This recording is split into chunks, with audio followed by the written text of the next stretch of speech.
रतनगढ़ में एक बड़े सेठ धनी मानी थे और धनी लोग प्रायः सत्संग जाने की बड़ी रुचि रखते हैं। कहां सत्संग हो रहा है, बोले वहां चला जाए।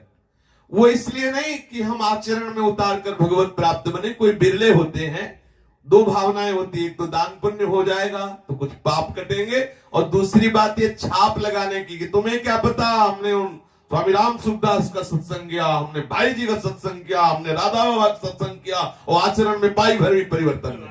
ऐसे ऐसे छाप मारने के लिए। ऐसे ही रतनगढ़ में एक धनी सेठ थे। ये प्रायः दुष्पूर्णी कामनाओं के जाल में फंसे हुए थे। चोरी, हिंसा, झूठ बोलना, दंभ, काम, क्रोध, गर्व, अहंकार, भेद बुद्धि, वैर, अविश्वास, स्पर्धा, लंपटता और सट्टा और अभिमान, ये 15 दोष जो भगवत विमुख धनी होते उनमें होते हैं। प्रायः इन सब दोषों से वो पूर्ण थे, पर वो सत्संग में जाते थे। भाई जी महाराज श्री हनुमान प्रसाद पोद्दार जी के सत्संग में जाते और सत्संग में नोट करते कि कौन सी बात गलत बोली। इसके बाद वो सत्संग से जाने के बाद वो 4 लोग बैठ के निंदा करते भाई जी की। बहुत महात्मा बनते हैं, बड़े प्रवचन, रोज नियम से जाता सत्संग। सत्संग में त्रुटि नहीं होगी, जाने में रोज सत्संग जाएंगे, लेकिन पेन कापी साथ होगी, वो सिद्धांत लिखने के लिए नहीं, कभी क्या बोली ये लिखने के लिए, और कौन सी त्रुटि है उसमें फिर निंदा, और रोज निंदा करना। ये जो अनेक प्रकार से भ्रमित चित्त वाले हैं, मोह रूपी जाल में फंसे हैं, ये विषयी भोग, ऐसा विषयी जीव ऐसा अवसर आने पर भी चूक कर बैठते हैं, घोर नरकों में गिरते हैं। भाई जी के पास आते, सत्संग सुनते, भाई जी की निंदा करते। बाबा श्री राधा बाबा अपने जनों से कह रहे, दूसरों की निंदा में जो रत है, जो धनाभिमानी है, जो संतों में तनिक भी दोष बुद्धि रखते हैं, कैसे इनको भगवत कृपा का अनुभव हो। सेठ जी ऊपर से तो भाई जी के सामने आते हो कहते, जी आपके सत्संग से बड़ा लाभ हुआ है, ऐसा बोलते, और भीतर ईर्ष्या होती कि कौन सा ऐसा हथकंडा अपनाए जिससे इनको नीचा दिखा सके। द्वेष करते भाई जी से। और भाई जी के पास यद्यपि लौकिक धन नहीं था, फिर भी लोक प्रतिष्ठा थी। रतनगढ़ के बड़े बड़े धनी मानी विद्वान सब आकर भाई जी के सामने झुकते, तो इस धनी को बहुत जलन होती थी। अपने आप जो है अभक्त को भक्त के प्रति द्वेष हो जाता है, ये सिद्धांत है। भाई जी अकिंचन थे, उन पर तत्कालीन जो पदाधिकारी जन थे बहुत रीझे हुए थे। भाई जी का बड़ा आदर होता, अधिकारियों पर भाई जी का बड़ा स्नेह होता, तो उनको अधिकारियों से हम अपना काम बनावे, इसलिए भाई जी से मीठी मीठी बातों सेठ करता, सत्संग में आता, पर भाई जी की निंदा करता, भाई जी से द्वेष करता। अब समय आया, भयानक रोग से ग्रसित हुआ, और एक संत की निंदा करने के कारण जब उसकी मृत्यु हुई तो कुत्ता बना। पूज्य श्री राधा बाबा कह रहे, सेठ जी की मृत्यु हुई, सेठ जी के परिवार के लोग सेठ जी की मृत्यु के समय भाई जी को बुलाने आए कि भाई जी महाराज आप चलो। तो पता नहीं क्या ठाकुर जी का विधान कि भाई जी वहां ऐसा बहाना कर दिया, वहां नहीं गए। वो ठाकुर जी का विधान होता है, तानहम दिशतः क्रूरान संसारे सुनराधमां क्षिपाम्यजस्र मसुभाना मासुरी स्वेव योनिषु। जो संतों से द्वेष करते हैं, भगवत भक्तों से द्वेष करते हैं, भक्तों की निंदा करते हैं, इन पापाचारी क्रूर कर्मी नराधमों को भगवान श्री कृष्ण कह रहे हैं, मैं आसुरी योनियों में बार बार पटकता हूं। ऐसे धनी लोग सूकर कुकर आदि योनियों को प्राप्त होते हैं, जो भक्तों की अवहेलना और निंदा करते हैं। राधा बाबा बोले कि मैं ध्यान कक्ष में बैठा हुआ था, अचानक श्री कृष्ण प्रकट हुए और कहा, वो जो सेठ सत्संग में आता था, भाई जी की निंदा करता था, वो कुत्ते की योनि में जन्मा है, उसमें कुत्ता, उसने कुत्ता बने। मैं गया, श्री कृष्ण से पूछा कौन है इसमें सेठ, तो वो कू कू करके पिल्ला बोला। श्री कृष्ण ने कहा यही है, यही बाबा से ऐसे बात कर। अब मैं जब उपासना कक्ष में बैठता तो उस पिल्ले की आवाज आती कू कू कू। बहुत हमें अंदर से कष्ट होता कि किसी भी तरह से सही संत समागम में तो आया, उसकी ऐसी अधोगति कैसे हुई। भाई जी की निंदा के परिणाम स्वरूप इसे कुत्ते की योनि मिली, लेकिन क्या संत समागम, क्या किसी भी तरह से, भले किसी भी कैसे भी चिंतन तो बना उसका, भाई जी का, उसका कल्याण होना चाहिए। मेरे हृदय में बड़ी दया होती, प्रभु से प्रार्थना करता कि प्रभु इस दुर्गति से इस सेठ को मुक्त करो। लेकिन प्रभु से जब मैं ये कहता कि इस दुर्गति से इसको मुक्त करो तो उनकी भौं चढ़ जाती और बोले कि मेरे भक्त से जो द्वेष करता है उसको मैं कभी क्षमा नहीं कर सकता। तुमने अम्बरीश की कथा सुनी है कि नहीं? राधा बाबा से श्री कृष्ण बोले, तुमने अम्बरीश की कथा सुनी कि नहीं? मेरे भक्त से जो द्वेष करता है उसको मैं कभी क्षमा नहीं कर सकता। मैं भक्त के अधीन हूं। सीधे साधे सरल भक्त मुझे अपने प्रेम में अधीन कर लेते हैं। फिर ऐसे जो मेरा यश गान करते हैं, जिन्होंने मेरे लिए संपूर्ण वृत्तियां समर्पित कर दी, ऐसे हनुमान प्रसाद पोद्दार की निंदा करता रहा है और इसका मैं उद्धार कर दूं, नहीं हो सकता। जानते हो मैं हनुमान प्रसाद के प्यार के अधीन हूं। राधा बाबा मैं जो पोद्दार कहेंगे वही मैं करूंगा। प्रभु ने ऐसा ही दुर्वासा जी से भी कहा कि मैं अम्बरीश जी के अधीन हूं, ये सुदर्शन चक्र मेरी आज्ञा से नहीं रुक सकता। भला बताओ ऐसे निर्दोष अकारण हितु मेरा यश गाने वाले भक्त की निंदा करे, द्रोह करे, द्वेष करे और उसे मैं क्षमा कर दूं? मेरे शरणागत भक्त मुझ सर्व रक्षा सर्व समझ चाहेगा, मेरे भक्त को दंडित करेगा, द्वेष करेगा, अपराध करेगा और चैन से रहेगा, ऐसा नहीं हो सकता। ये धनाभिमानी एक नरक की तुच्छ जीव मेरे भक्त का अपराध करे, मेरे प्रेमी से द्वेष करे, अरे ये क्या साक्षात अर्धांगिनी लक्ष्मी भी हो तो भी मैं उसका तिरस्कार कर दूं, विनाश रहित लक्ष्मी का भी त्याग कर दूं यदि मेरे भक्त का अपराध कर दे। इसने इस भक्त राज का अपराध किया, स्त्री पुत्र गृह गुरुजन प्राण धन इलोक परलोक सबका त्याग करके जो मेरे में आसक्त हैं, ऐसे मेरे प्राण प्यारे भक्तों की निंदा करे और फिर मैं उसे क्षमा कर दूं, ऐसा नहीं हो सकता।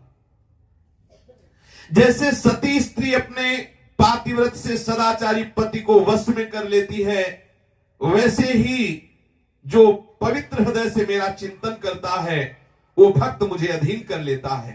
पोद्दार ने मुझे वश में कर लिया है। राधा बाबा से कहा कि ये मेरा हृदय है, सच्ची बात समझ लो, मैं इसके अंतःकरण में विराजमान हूं।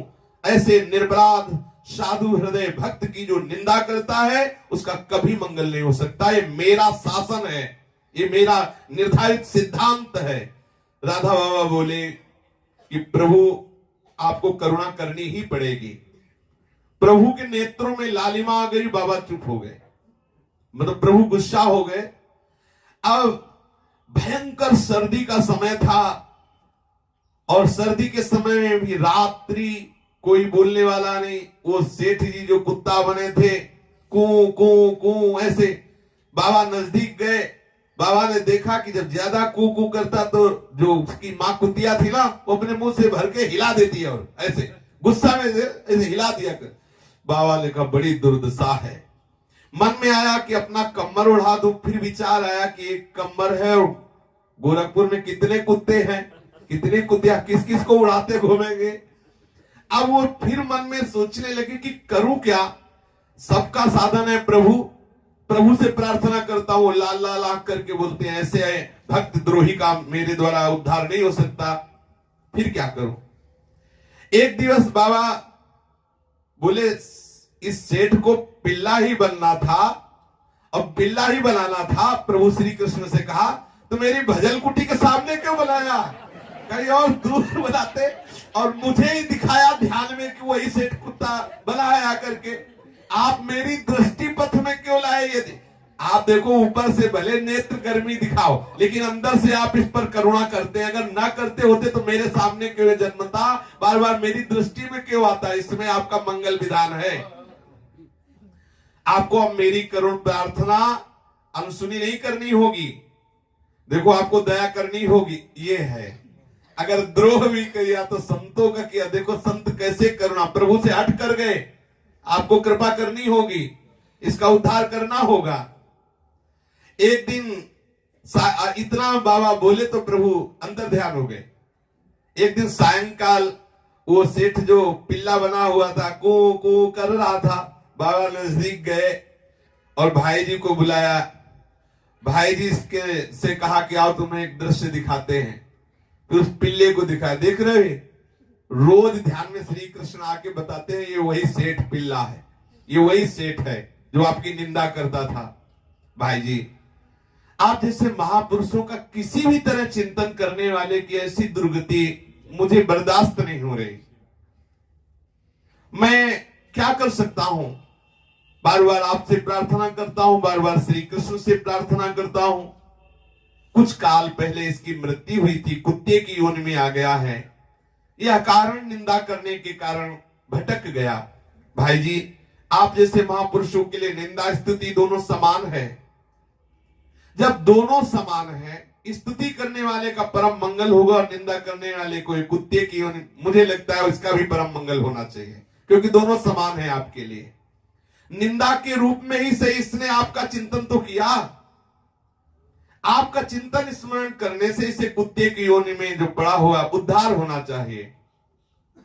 भाई जी, मैंने आपके ही मुख से एक दोहा सुना था, धनी के द्वारे पड़े रहो, धनी की ठोकर खाए, कबहू का धनी निवाजी है जो द्वार छाड़ नहीं जाए। देखो आपके दरवाजे में कुत्ता बना हुआ है, अब आप कृपा कीजिए। भाई जी, आप कृपा करके आपके द्वार पर कुत्ते के पिल्ले के रूप में सेठ पड़ा है, इसको सदगति मिलनी ही चाहिए। अड़ गए बाबा, ये देखो संतों की कृपा है। आप जब तक कृपा नहीं करेंगे तब तक मैंने देख लिया कि विश्व की कोई शक्ति इसकी दुर्गति से इसकी रक्षा नहीं कर सकती, क्योंकि मैं सबसे परम शक्ति प्रभु से बात करके देखा। ये न जाने कितने कल्पों तक सुअर कुत्ता न जाने कैसी कैसी योनियों में जाएगा और भोगता रहेगा, इसकी दुर्गति समाप्त नहीं होगी। मैंने ध्यान के द्वारा देखा। यदि कोई स्वाभाविक कर्म बिगड़ जाए और कुत्ता बने तो वो अधोगति से ऊपर उठता है, लेकिन ये भक्त अपराध के कारण कुत्ता बना, अनेकों कल्पों तक ऐसे ही नाना प्रकार की नीच योनियों में जाता रहेगा, कभी मुक्त नहीं होगा। आप कृपा कर दो भाई जी, आप ही इसके अपराध को क्षमा कर इस अधम जीव को अपार दुख राशि से मुक्त कर सकते हैं। ये दूसरे कुत्ते तो अपने कर्म भोग करके उत्तम गति को प्राप्त होंगे, परंतु ये सेठ अपने प्रयास से महत जन अपराध के कारण कभी त्राण नहीं पा सकता। इसलिए मेरा हृदय जल रहा है, आप करुणा करें, इसकी अधोगति से इसको बचा लें। भाई जी मेरी बात सुनकर मुस्कुराए। उन्होंने बड़े प्यार से वहां ऐसे रज लगा के हाथ मटिया रहे थे, वो दोनों हाथ बाबा के कंधे पे रखे, बोले स्वामी जी जिस पर आप इतने कृपाल हो उसकी दुर्गति कैसे हो सकती है? और फिर आप इतने निष्ठुर मुझे मत समझिए। आप और मैं दो नहीं हैं। आपने जब इसे उद्धार की बात मन में सोच ही ली, उद्धार करने का विचार आ ही गया, तो अब इसको कैसे कोई दुर्गति में देख सकता? निश्चित इसका परम कल्याण होगा। आपने क्षमा कर दिया, यहां से क्षमा हो गया। देखिए, इस सेठ को इस मेरी निंदा करने के कारण ये फल मिला, तो आपकी कृपा का फल अभी आप देख लीजिए। ये बिना साधन के सीधे भगवान की लीला में प्रवेश करेगा। भाई जी ने कहा, आपके रोज देखने का फल, रोज आपके हृदय में जलन होने का फल, किसका कैसे कल्याण हो, कल्याण ही नहीं, ये सीधा प्रभु की लीला में जाएगा। बस इसका ये इस सृष्टि में अंतिम समय है, बिल्कुल अंतिम। आपका चिंतन बन गया, आपने इसके लिए चिंतन किया।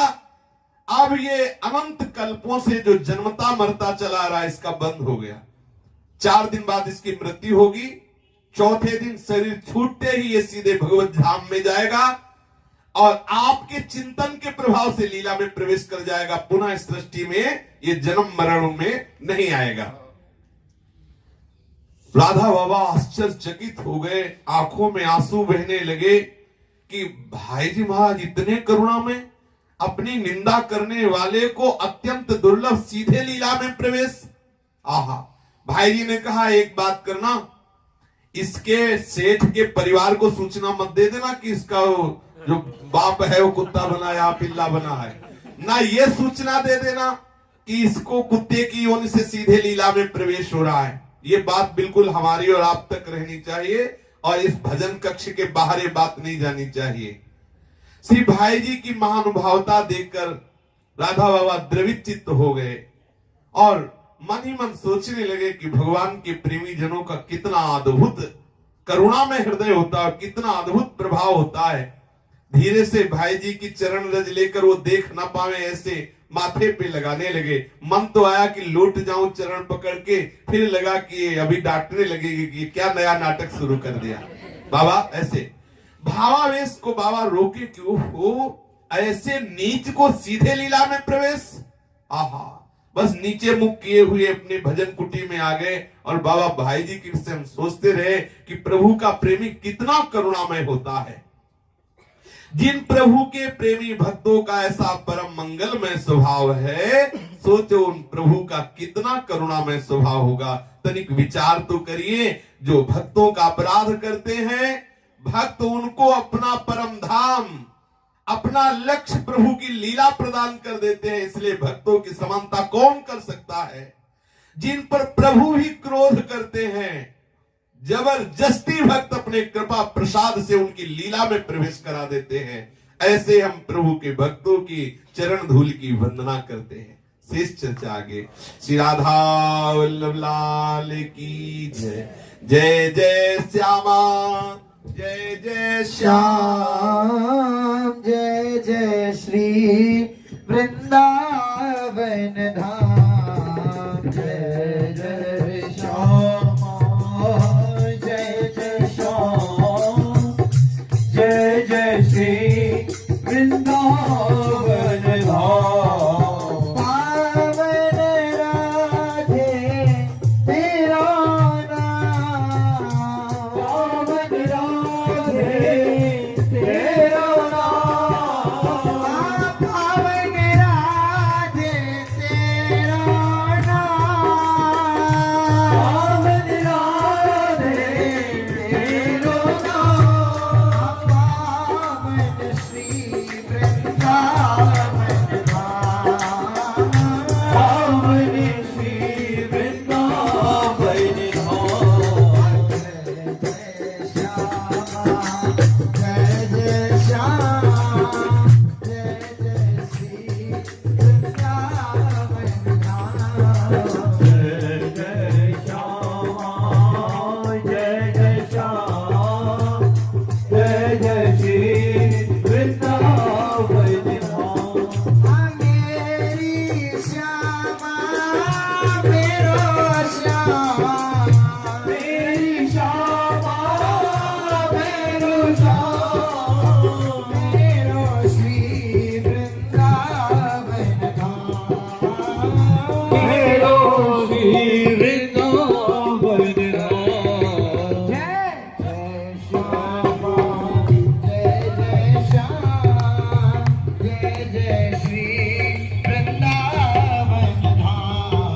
जय जय श्यामा, जय जय श्याम, जय जय श्री वृंदावन धाम।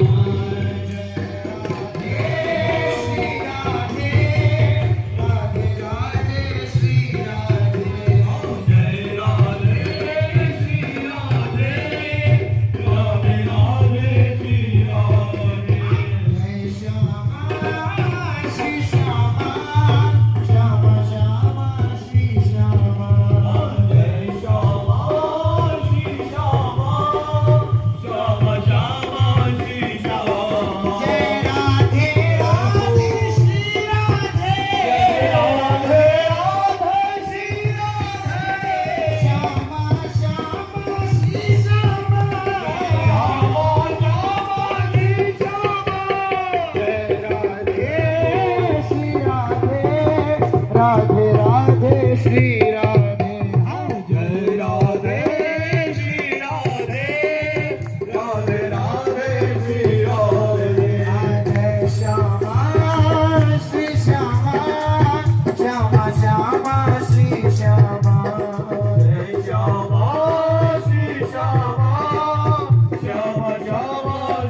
श्यामा श्री राधा वल्लभ लाल की जय महाप्रभु श्री हरिवंश चंद्रजू महाराज की जय श्री सेवकजू महाराज की जय समस्त सहचरी वृंद की श्री वृंदावन धाम की जय श्री यमुना रस रानी की जय समस्त संत हरि भक्तन की जय श्री सद्गुरुदेव भगवान की जय जय जय श्री राधे श्याम जय जय श्री राधे श्याम जय जय श्री राधे श्याम जय जय श्री हरि वंश